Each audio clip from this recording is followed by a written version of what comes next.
What's up guys, I'm J-Rod of BATTLEBrawlerproductions, and today we are finally taking a look at the Pentel Blue Lead, and we're going to try and answer the question over the course of the next few videos, and that is, what is the ultimate lead to pencil with?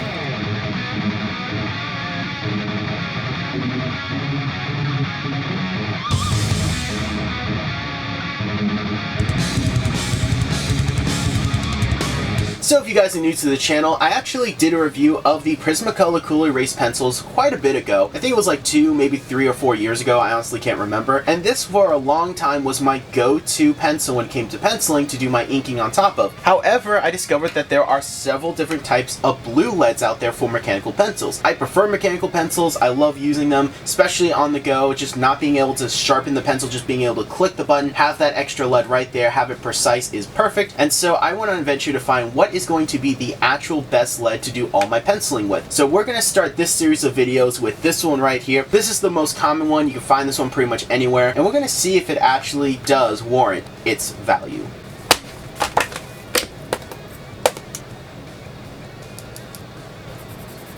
So, yeah, it's a normal lead, but blue. And here's the thing about this. If you notice straight off the back, it is quite a bit darker than the other leads we've used before. So just bring in the Prismacolor one as a quick little comparison. You can see right there, it is quite a bit darker, quite a bit more noticeable. And then we're going to take a look at its erasing capability. I'm just going to use my normal mono eraser. I know it's in the body of a general, but don't worry. So there we go. And I'm noticing right off the back, you can see right here the Prismacolor one erases quite a bit easier than the Pentel one. You can still see those streaks right in there. Not more noticeable in person than it is on camera, but yeah, and then this one also layers really well. You can see how dark we can really make our actual pieces, and it just broke, okay? So this lead is pretty fragile too, which does suck. A lot of times it's gonna break on you, but let's see how well we can put some ink down on it. I'm just gonna grab a Pentel little pocket brush right here, and yeah, takes ink pretty well, honestly. They're pretty equal. The thing I am noticing real quick, it's a lot more visible than the Prismacolor one. And I think part of that is just because when it comes to the Prismacolor one, it's in an actual lead form, so that's going to be the trade-off. You will have to keep a pencil sharpener on you, but it is going to be a lot more lighter, opposed to this where you're going to need a normal mechanical pencil. You won't have to sharpen it, you don't have to do anything else outside just needing the mechanical pencil. It's going to be a lot darker. I wonder how it takes Fineliners, because I'm very curious about that. So here's just like a Copic.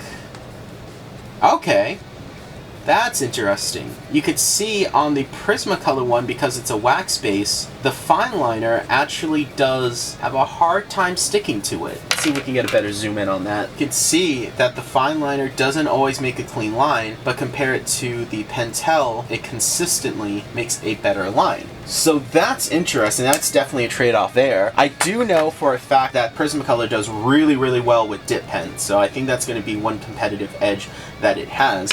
But I think what we're going to have to do is just do a piece of art with this, and you know what that means? We're going to have to break out our sketch of the day. So to do our thorough test, I did a quick little sketch of Wrath, and I did do a special little two-sided one, so we're going to have fun with that in the next video. But the reason I just penciled it with, as you can see, not this lead here, but actually with my normal Prismacolor, is because I just like to sketch off camera. I'm sorry guys, it's just a super fun, relaxing process, and believe it or not, sketching on camera, for some reason, it's just kind of stressful for me. I guess because I have more pressure to get like tighter pencils, and I just kind of like to alleviate that during the process. So that's why I did it with this. We're going to pencil over it with here to solidify the lines, because as you can see, it's pretty light. I did adjust the lighting so that you could see it a little better, but we're going to solidify it with this, and then from there, we're going to go in and ink on top of it and do our normal coloring. So very excited. Let's go ahead and roll that super time lapse.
And we're done. And guys, I do like how this piece came out. Now I want to get one elephant in the room. In fact, I got two elephants I need to get out of the room real quick, and that is my hands. I went to work and yeah, my hands got covered with a bottle of ink that exploded, so I do apologize for being a little more messy than normal. And the second elephant in the room is this really bad splotching. Now, this was honestly my bad. This was a mistake that I made. Normally, I use this ink right here. This is the Winsor & Newton Black India ink. It's my go-to ink. It is waterproof and alcohol resistant.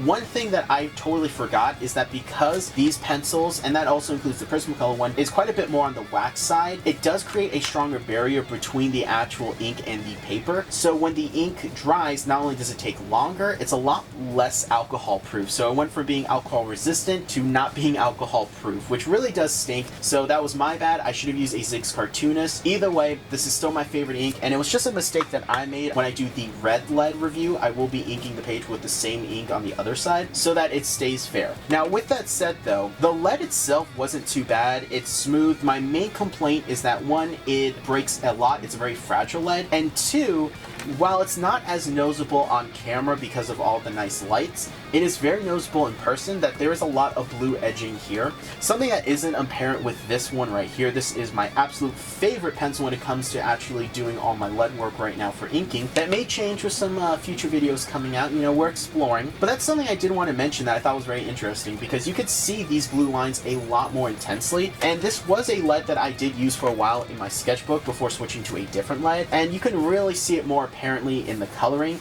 It's just such an intense blue that unfortunately it bleeds through just so much, and it's very intense. You could see it even on the coloring here. There's those blue edges that I really don't like. I think it's very annoying and frustrating that they actually shine through on the actual pieces themselves. And that is the same thing here. It's not as noticeable, and you can always just do it black and white, take a picture and Photoshop the color blue out. But I like something that's very subtle that you really have to look to see it, and this one just stands out a little bit too much. Now with that said though, because it's wax based, because it is a more intense blue, it is a little bit more difficult to erase, and on top of that, the fragility of the actual lead itself, I'm going to have to actually rank this a 5 out of 5. I don't think it's the best option out there. I still think this one is amazing. I think it's really good. It is really light, so you may have trouble just putting like a solid line down, yes, but this one's just way too intense. And while I think it is definitely like in the middle, it's not terrible, but it's not the best, I think that 5 is well earned. Join me next week as we review the red version of this lead. I'm very excited to give this a test spin and see how this holds up. So do stay tuned for that, and of course we'll be doing some more lead reviews and figure out which lead is the best for inking. So with that said, let me know what you guys think in the comment section down below. Stay tuned for more art and animation based content, and remember, I'm J-Rod at BLACKEST. I draw with power and my own soul.